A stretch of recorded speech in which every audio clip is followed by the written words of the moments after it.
नमस्कार। संस्कृत कक्षा में आपका स्वागत है। आज हम 7वीं कक्षा से 7वां पाठ पढ़ने वाले हैं। सप्तमः पाठा नीलवर्णा शृगाला, यानी नीले रंग का सियार।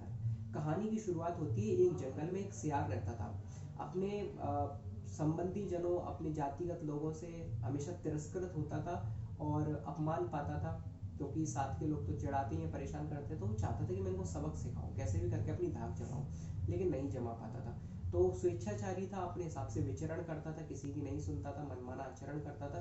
तो एक बार घूमते घूमते क्या हुआ, वन से निकलकर वो ग्राम में पहुंच गया। और ग्राम में पहुंचने के बाद एक रंगने जो कपड़े को रंगने वाला रंगरेज होता है, उसके घर पर वो पहुंच गया।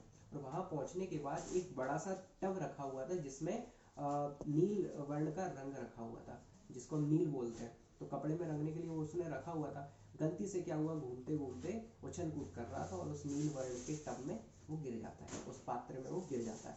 और गिरते ही पूरा रंग उसका नील वर्ण हो जाता है, यानी कि वो नीले रंग से रंग जाता है। और जैसे ही नीले रंग से निकलता है टब से बाहर, तो अपने आप को देख के चौंक जाता है और सोचता है कि यही सही उपाय है, मैं अपने जातिगत जो बंधुजन है उनके ऊपर अपनी धाक जमा सकता हूँ। और इस प्रकार से वो वन में पहुंचता है, बड़ा फूल कर और बड़े अभिमान के साथ। और चारों तरफ देखता है कि सियार इकट्ठे हैं, वन के पशु हैं। तो कहता है कि मुझे नमस्कार करो, मैं विचित्र सियार हूँ, मुझे ईश्वर ने भेजा है। इस प्रकार से अपनी धाक जमाता है। तो सारे सियार देखते हैं, हाँ ये विचित्र वर्ण वाला तो है, ये थोड़ा अजीब तो दिखता है, हम जैसा तो नहीं। तो सब लोग उसका सम्मान करने लगते हैं, कहते हैं कि ये सबसे अलग है, आज तक ऐसा पशु हमने नहीं देखा। सारे सियार उसका सम्मान करने लगते हैं, लेकिन होता तो वो सियार ही है। यहाँ तक कि शेर, हाथी और बड़े बड़े पशु जो है, हिंसक पशु जो है, बाघ आदि, वो भी उसका सम्मान करने लगते हैं और वो भी उसकी सेवा करने लगते हैं। वो सबका राजा बन जाता है और राजा की तरह ऊंचे पद पर, ऊंचे आसन पर बैठता है। सारे के सारे शेर सियार वगैरह उसकी सेवा करते हैं। तो इससे वो गर्व में फूल जाता है और अपने जातिगत बंधुओं का बहुत अपमान करता है, उनका बहुत तिरस्कार करता है। तो जो सियार होते हैं वो आपस में मंत्रणा करते हैं और सोचते विचार करते हैं कि विनाश काले विपरीत बुद्धि, अर्थात विनाश काल में बुद्धि विपरीत हो जाती है। इसीलिए अपने बंधुजनों का तिरस्कार कर रहा है तो सियार, लेकिन हम सियारों का ही तिरस्कार कर रहा है।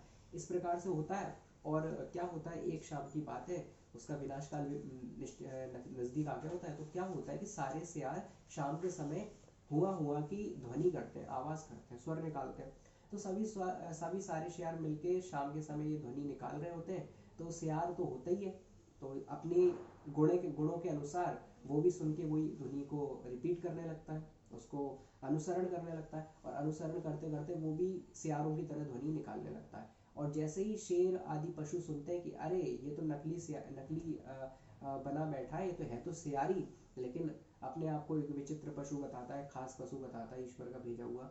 तो वो पहचान जाते हैं और सारे के सारे शेर बाघ वगैरह मिलके उसको मार डालते हैं, कहते हैं कि हमारा स्वामी बन रहा था, उसको मार देते हैं। इस प्रकार से वो उसको सबक सिखाया जाता है। और इसीलिए कहा गया सत्यमुक्तम या स्वभावो ही यस्यास्ति स नित्यम दुरतिक्रमा श्वा यदि क्रियते राजा स किम नाशनात्योपाहनम, अर्थात जिसका जो स्वभाव होता है वो किसी भी प्रकार से नहीं जा सकता, चाहे कितनी भी प्रयास कर लिए जाए, हमेशा स्वभाव कठिनाई से ही काबू में आता है। जैसे कि अगर कुत्ते को राजा बना दिया जाए तो क्या वो जूते नहीं खाता है, यानी कि श्वा यदि क्रियते राजा, अगर कुत्ते को राजा बना दिया जाए, सह यानी वह, किम यानी क्या, नाशना यानी खाता, अति उपाहनम यानी जूते।